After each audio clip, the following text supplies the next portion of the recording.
(2만 5천여 종에 이르는 다양한 장미를 만들어낸 교배육종이지만 만들지 못한 장미가 있습니다. 바로 파란 장미인데요. 그래서 파란 장미의 꽃말은 불가능입니다. 오늘날 꽃집에서 비교적 싼 가격에 살 수 있는 파란 장미는 보통 흰 장미를 푸른색으로 물들인 것이라고 하는데요. 장미를 다른 색으로 쉽게 물들일 방법은 무엇일까요? 바로 모세관 현상을 이용하는 것입니다. 이 원리를 이용한다면 꽃의 절반만 물들이는 것도 가능하다고 하는데요. 먼저 꽃의 줄기를 2분의 1만큼 반으로 잘라줍니다. 줄기를 나눠 각각 맹물과 색소를 탄 물에 담가줍니다. 5시간 정도 기다리면 장미꽃의 반만 물들이는 게 가능한데요. 어떻게 이런 현상이 가능한 걸까요? 식물의 줄기 속에는 작은 세포로 이루어진 물관이 있는데요. 꽃이 물을 빨아들이면 모세관 현상에 의해 물관을 타고 올라가서 꽃과 잎에 골고루 전달됩니다.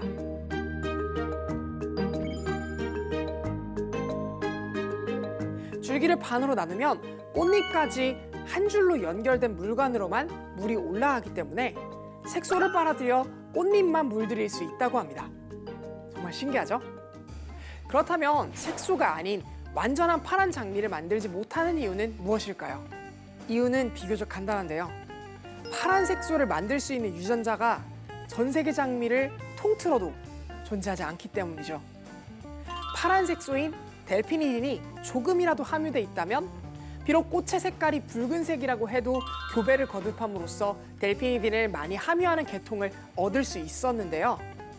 하지만 장미처럼 전혀 델피니딘이 없는 경우에는 교배를 반복해도 파란 장미를 만든다는 것은 기대할 수 없습니다. 또한 파란 색소를 이루는 효소 중에 플라보노이드 3와 하이드록시라제 5가 있는데 장미는 아쉽게도 이러한 요소들을 갖고 있지 않다고 합니다. 그래서 파란색 색소인 델피니딘 합성이 불가능한 것이죠. 즉 정확하게 말하면 장미에는 파란 색소가 없는 것이 아니라 파란 색소를 만드는 효소가 없다는 것이 맞는 말이겠네요. 이런 어려움에도 불구하고 전 세계 많은 과학자는 파란 장미를 개발하기 위해 부단히 노력했는데요. 각국의 연구가 이어졌지만 결국 파란 장미 개발에 성공한 나라는 일본이었습니다. 2004년 일본 산토리에서 마침내 파란 장미 개발에 성공했는데요. 산토리는 델피니딘을 만드는 유전자를 펜지꽃에서 발견해 이 유전자를 장미의 유전자 틈새에 끼워 넣었습니다. 하지만 불가능이라는 꽃말 때문일까요? 산토리가 만든 파란 장미는 진정 파란색이라기보다는 연보라색에 가까웠죠. 파란 색소인 델피니딘이 충분히 포함되어 있는데도 말이에요. 하지만 현재까지 파란 장미에 가장 가깝다고 인정받는 품종이기에 그 상품 가치는 클 수밖에 없다고 합니다.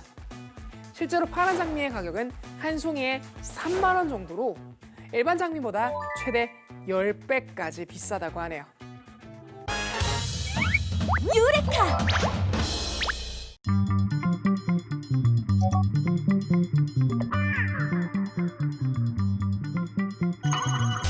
맨홀에 새로운 장을 열어가고 있다는 이곳.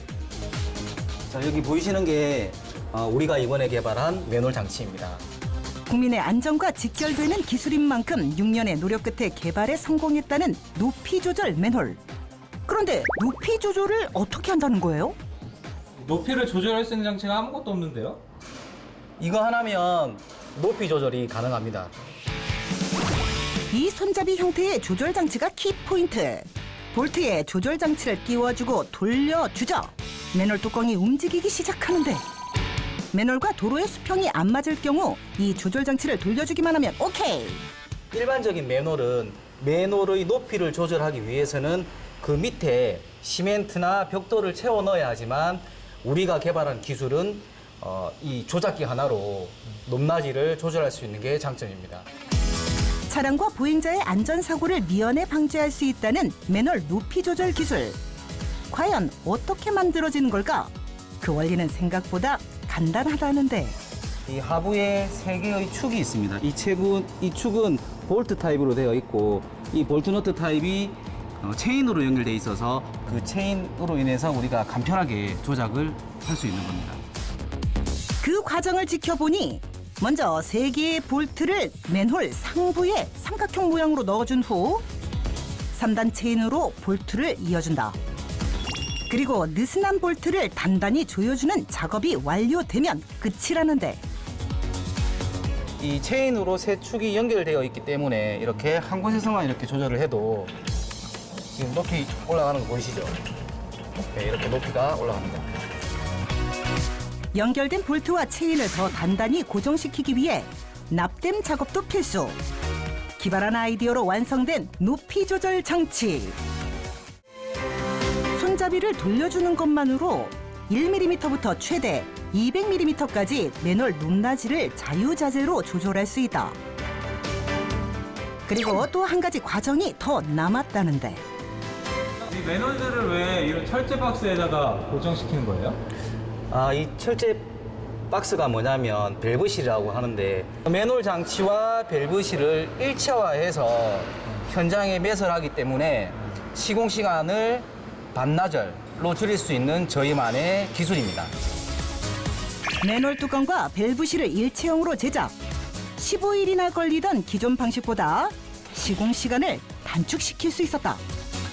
이러한 시공 방식은 또 다른 장점을 가지고 있다는데. 예전에 콘크리트 타설에서 만드는 방식은 미세한 균열이 아무래도 발생하게 돼 있고 외부의 물이 내부로 유입될 가능성이 아주 높습니다. 맨홀 장치와 밸브실을 철제로 일체화해서 만들게 되면 외부에서 물이 내부로 들어갈 수 있는 부분을 방지할 수 있습니다. 이러한 신기술을 바탕으로 다양한 특허권까지 획득. 그 기능을 인정받아 국내 지자체 100여 곳의 상하수도 시설에 공급되는 중. 현재는 높이에 이어서 각도를 자유롭게 조절하는 맨홀 장치는 물론 지진 발생 시 15도 이상 뒤틀림을 견뎌내는 내진 설계 밸브까지 개발했다는 기술자. 유레카!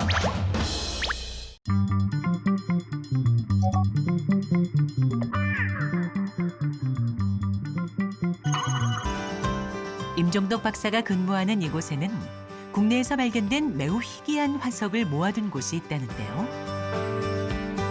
휴대전화도 터지지 않을 정도로 보안이 철저하다고 합니다.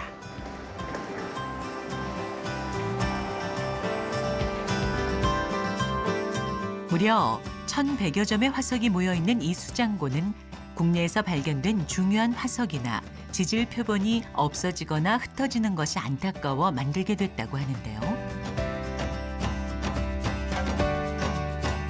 화석을 한데 모아 연구하고 관리해 후대에 물려줄 보물 창고 같은 곳이라네요. 또 여기서는 좀 엄격하게 또 통제를 하고 관리하는 부분들이 있어서 좀 조심스러운 공간이기도 합니다. 특별히 이 공간은 우리나라에서 하나밖에 없는, 세계적으로 하나밖에 없는 화석 표본 전문 개방형 수장고입니다. 현장에서 발굴된 화석을 어디론가 들고 가는 임종덕 박사. 표본을 이제는 화석 처리를 하는 곳으로 가가지고요. 저희들이 보존 처리 작업을 시작하려고 합니다. 요거 우리 페리 와서 제주도에서 온 거 갖고 온 거 매트릭스 좀 제거 좀 해주세요. 화석을 둘러싼 딱딱한 암석과 이물질을 제거하는 이 작업을 마치면 돌덩이에서 보존 가치가 높은 화석으로 재탄생하게 된다네요. 지금 보시는 이 표본은요.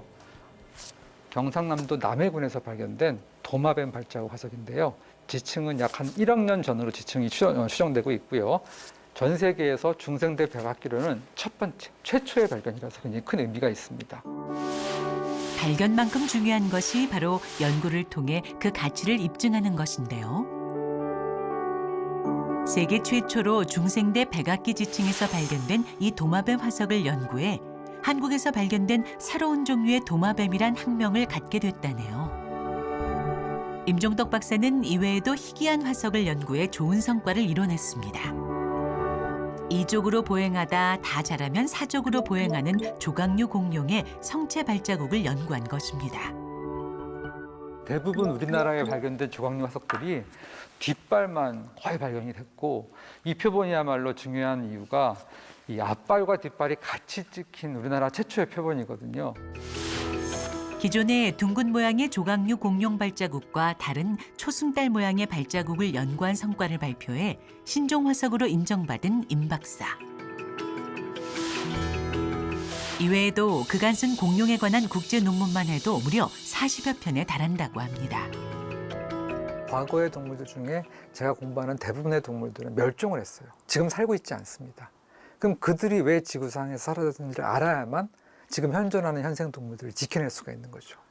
저희들이 이 지구 생태계를 지키고 지구의 종 다양성을 지키기 위해서는 과거의 동물들을 연구하는 연구 성과물이나 결과물들이 굉장히 중요합니다.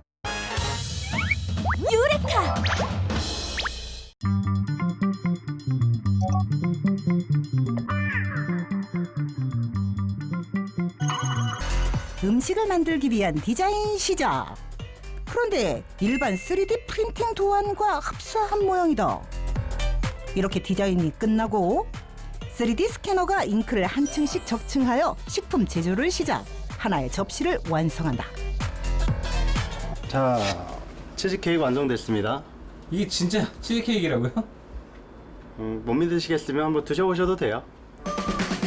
만든 즉시 바로 시식할 수 있다는 치즈케이크. 자유롭게 디자인한 모양은 우선 합격점. 과연 그 맛은?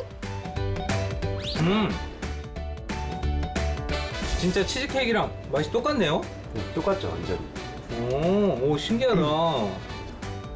이 캡슐 안을 어떤 식품으로 채우냐에 따라 맛이나 식감이 좌우된다는데 지금까지 이제 푸드잉크는 초콜릿 정도로 굉장히 그 사용 가능한 소재가 한정적이었는데요. 이제 저희는 이 소재화 기술을 통해서 뭐 타르트, 마카롱, 이런 치즈케이크에 이르는 굉장히 다양한 음식을 프린팅이 이제 가능합니다. 다양한 음식을 3D 프린팅하기 위해서는 재료가 부드러우면서도 잘 적층될 수 있게 하는 것이 포인트. 푸드잉크에 들어갈 점성제를 만들고 있어요. 점성제를 푸드잉크에 왜 넣느냐면 보통 일반적으로 식품을 그냥 프린팅을 하게 되면 그 식품이 무너져 버려요, 형태가. 그래서 이제 점성제를 넣어줌으로써 형태를 좀 더 잘 유지할 수 있도록 도와주는 겁니다.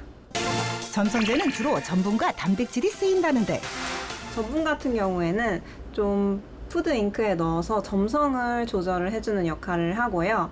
이제 단백질 같은 경우에는 이 끈적거리는 소재들이 프린팅이 될 때 부드럽게 프린팅이 되게 해줍니다. 게다가 무색무취의 성질 때문에 식품 고유의 맛을 유지시켜준다는데 수많은 연구 끝에 적당한 배합 비율을 찾았다. 이제 음식에 따라서 특성이 다 다르기 때문에 그 점성제를 어떤 걸 넣냐에 따라서 시너지가 발생이 하기도 하고 배합비를 좀 각각 원료의 특성을 고려를 해서 만들고 있습니다. 이 외의 과정은 일반 치즈케이크를 만드는 순서와 동일. 여기에 점성제만 투입하면 3D 프린트용 푸드잉크가 완성된다. 이렇게 만들어진 푸드잉크는 또 다른 과정을 거쳐야 한다는데 네, 이건 레오미터라는 장비인데요. 저희가 만든 이제 푸드잉크가 이제 프린팅을 했을 때 잘 적층이 될지 그 물성을 측정하는 그런 장비입니다.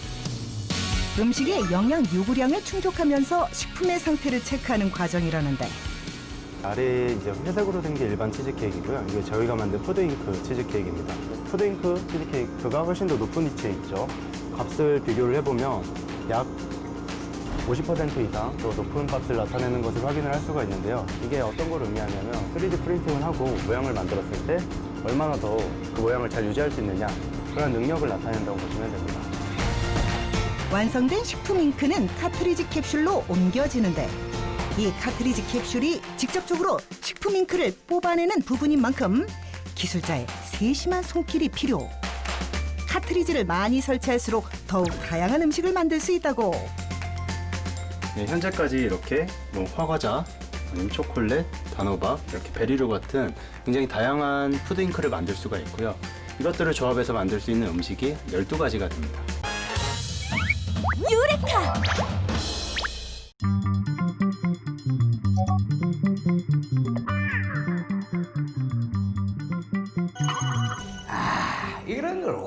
하는데요. 예?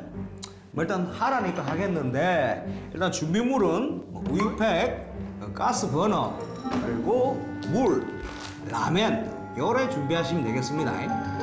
우선 우유팩에 적당량의 물을 넣고 가스불을 켜줍니다. 지금 불을 켜왔는데 불을 켜할 때는 가장 약한 불로 은은하게 켜주시면 됩니다. 그렇다고 이게 안 타나 이게? 이리저리 살펴보지만 겉부분만 살짝 그을렸을 뿐 종이가 뚫리진 않았는데요. 이야, 신기하네 이거.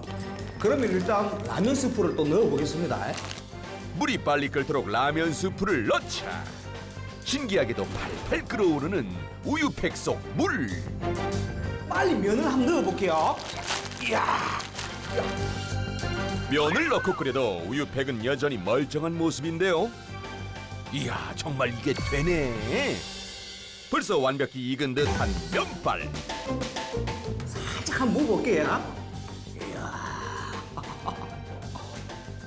이야.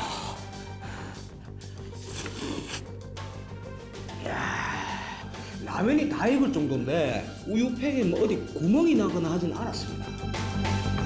자세히 봐도 국물이 새는 곳은 없음. 특히 아랫부분은 타지도 않고 형태가 그대로인데요. 어떻게 우유팩은 타지 않고 버틸 수 있는 걸까? 그 원인은 불로 인해 받은 뜨거운 열이 우유팩에 남아있지 않고 안에 담긴 물로 이동하기 때문. 이렇게 열이 다른 물질로 이동하는 현상을 바로 전도라고 부릅니다. 오케이. 뭐 전도인지 뭔지가 되는 건 알겠는데 온도가 계속 올라가는 건 마찬가지 아닙니까? 그 불을 켜놨으면 온도가 계속 올라갈 낀데, 어? 이 종이는 왜 안 타는 겁니까? 그 이유는 물에 끓는 점은 100도씨지만 종이의 인화점은 220도씨 이상이기 때문. 따라서 물이 끓기 위해서는 온도가 100도씨까지 올라가야 하고 종이가 타려면 온도가 220도씨 이상 올라가야 한답니다. 때문에 물이 끓는 온도인 100도씨 정도에서는 종이가 불에 타지 않고 버틸 수 있어 라면까지 끓일 수 있다는 건데요. 그런데 만약 물이 모두 증발하면 어떻게 되냐고요? 합니다. 유레카!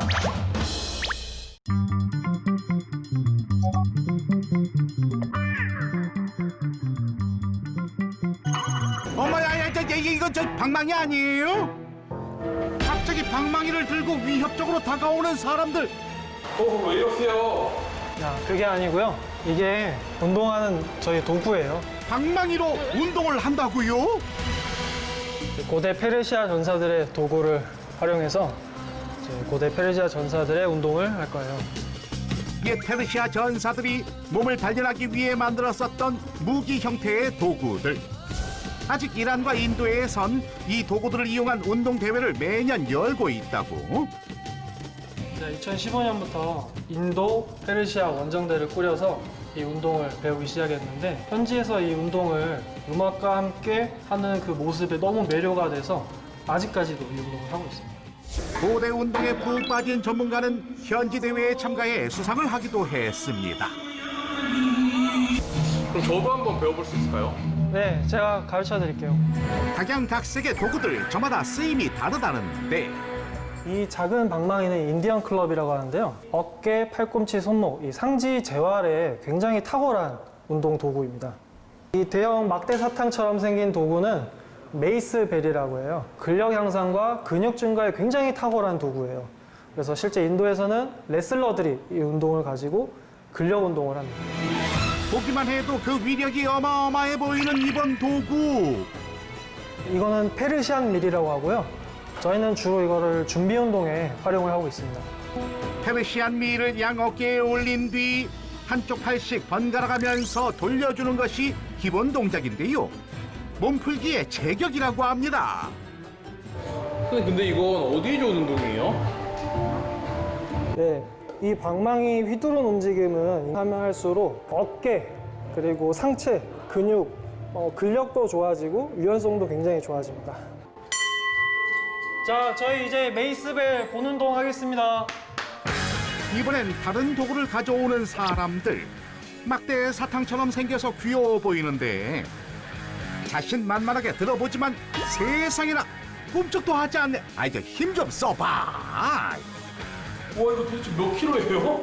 이게 44kg짜리예요. 이게 44kg이라고요? 굉장히 무거워서 정말 온몸에 전신의 그 근육을 다 써야 됩니다. 다양한 무게가 있어 자신에게 맞는 걸 선택할 수 있답니다. 이 레이스벨 추를 던져서 이 2시 방향에서 가져와서 잡아주면 됩니다. 고대 운동의 핵심인 진자 운동을 이용한 거라고. 담당 PD의 아주 이상한 바운스를 보여주더니 겨우 성공. 네, 지금 잘하셨어요. 칭찬받고 좀 더 무거운 걸로 도전 하나 했는데 아유, 바로 내려놓네. 운동 좀 열심히 해야겠다. 유레카!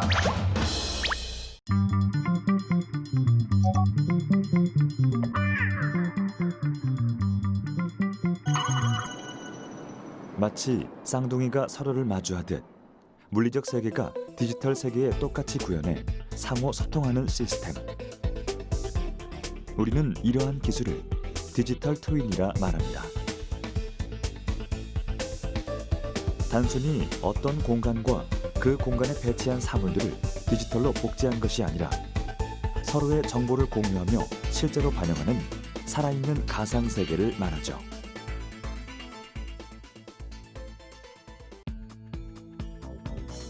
가상현실 공간에서 살아 숨쉬는 테스트 베드. 테스트 베드의 사전적 정의가 어떤 것을 세상에 내놓기 전에 성공 여부를 미리 알아보기 위해서 시험적으로 적용해보는 영역이라면 디지털 트윈은 가상의 테스트 베드라고 할 수 있습니다. 차이가 있다면 디지털 트윈은 자신과 똑같은 현실에게 실시간으로 반응한다는 것이죠. 아직 일어나지 않은 여러 상황을 미리 시험해 본다면 결과를 통해 진짜 현실에서 최대 효율을 반영할 수 있습니다. 가상과 현실이 양방향으로 오가며 이루어지는 동기화는 미래를 예측할 수 있다는 것에 중점을 둘 수 있죠. 그렇다면 디지털 트윈을 구성하는 요소들은 무엇일까요? 센서 기술의 결정체 사물인터넷, 세상 모든 데이터들의 집합 클라우드, 스스로 판단하는 인공지능 등이 그 대표 주자들인데요. 이와 같은 첨단의 산물들을 이용해 디지털 트윈을 구축하기 위해선 반드시 필요한 요소가 있습니다. 각각의 기술을 아우르는 실제 정보, 바로 데이터입니다. 디지털 트윈을 움직이는 최소한의 단위이자 뼈대를 이루는 데이터. 방대하지만 정제된 데이터들로 가상 공간의 트윈을 만들고 결과물을 활용해 모니터링, 통제, 실험, 예측이 이루어지는 과정. 이것이 디지털 트윈의 기본 체계라고 할 수 있죠. 유레카!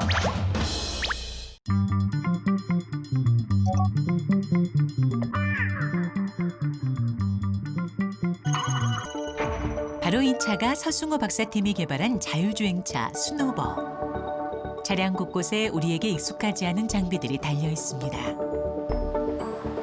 위에 있는 센서가 라이다라고 하는데요. 이제 회전하면서 이제 레이저를 쏩니다. 이제 레이저를 쏴서 이제 반사되는 거 가지고 이제 주변에 3D로 이제 어떻게 생겼나를 살펴보고 있고요. 보통 그래서 이제 이런 라이다 센서하고 이제 옆이나 앞에 달리는 카메라 센서들을 이용해서 차선 변경할 때 판단 같은 걸 하게 되고요. 이 정도면 자율주행차의 눈이라고 해도 과언이 아닙니다. 이제 스스로 도심을 달릴 차례인데요. 여기에 있는 크루즈 버튼에다가 연결을 해놨습니다. 저희 시스템을. 그래서 이 크루즈 버튼을 누르면 자율주행이 돌입을 하게 되고, 여기 있는 캔슬 버튼을 눌러서 캔슬하게 되면 자율주행이 해제가 되게 버튼을 세팅을 해놨고요. 그래서 이 버튼을 누르게 되면은 운전자가 핸들을 잡지 않아도 움직이기 시작합니다. 마치 사람이 운전하듯 능숙하게 돌아가는데요. 일정 속도를 지키며 차량 흐름에 자유롭게 어울립니다. 자율주행차의 시선으로 한번 볼까요? 저기 하얀 점은 라이더가 주변 상황을 이제 점으로 인식하는 장면을 표시한 거고요. 차 앞에 이렇게 파란 선으로 표시되어 있는 거는 다른 차들의 주행 방향을 예측하는 거예요. 위에 달린 이 라이다가 빛을 반사시켜 전방의 목표물과 거리를 감지하는데요. 주행 중 측면에서 갑자기 끼어드는 차량도 미리 라이더가 탐지해 차간 거리를 제어할 수 있도록 합니다. 그다음에 오른쪽은 카메라가 물체를 인식하는 장면을 표시한 거고, 전방과 사이드 미러에 달린 카메라들은 신호등 색깔까지도 구별하는데요. 현재 50m 안의 신호등 색깔은 100% 가깝게 구별이 가능한 수준입니다. 공사 중인 도로도 부드럽게 피해갈 수 있습니다.